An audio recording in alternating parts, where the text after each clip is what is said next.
Hi, many of you are familiar with aspects of Italian culture, such as a variety of pastas, Italian sculptures, as well as Italian architecture. Italy has a very historic heritage that is defined by their art, traditions, and cuisine. In taking a deep dive into Italian culture, we can take inspiration to implement some aspects of their culture into our own.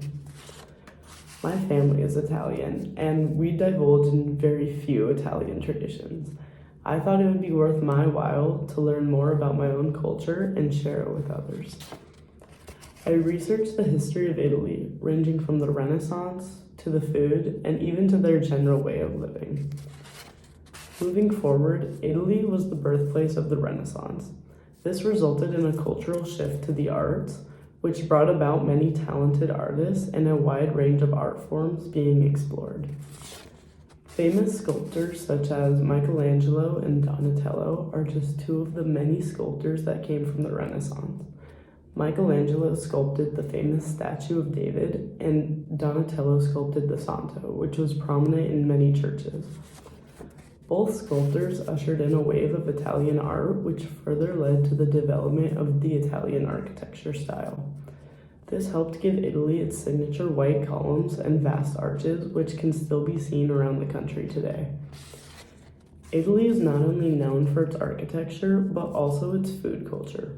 What many don't know is that, unlike the US, the Italians are very keen on enjoying and savoring their dishes with their friends and family. The Italians have what is known as a slow meal. This is enjoyed during lunch and consists of 4 courses. The first being an antipasti, or as we know it, an appetizer, which usually is a cheese or a meat dish.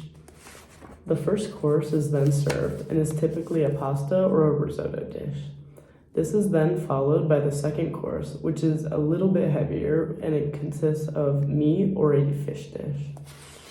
The meal is then finished with the final course, which is typically a coffee or a type of dessert, or even a drink to help digest the food you just ate. This type of meal is a staple in Italy and allows everyone to really savor the food and enjoy their company. Most restaurants won't give you the bill until you ask, to let their guests take their time with their meal and spend the day how they'd like. Now, I can't finish this speech without telling you one of Italy's most famous stories. The story of Romulus and Remus. Romulus and Remus were 2 twin brothers who were thrown into the river Tiber at birth. They were found by a wolf who nursed them until they were found by a shepherd who eventually raised them. The twins decided that to thank the wolf, they would like to found a city where they found them. But the twins could not decide on a site for where the city should lay. This caused a conflict between the 2 brothers, and they eventually fought.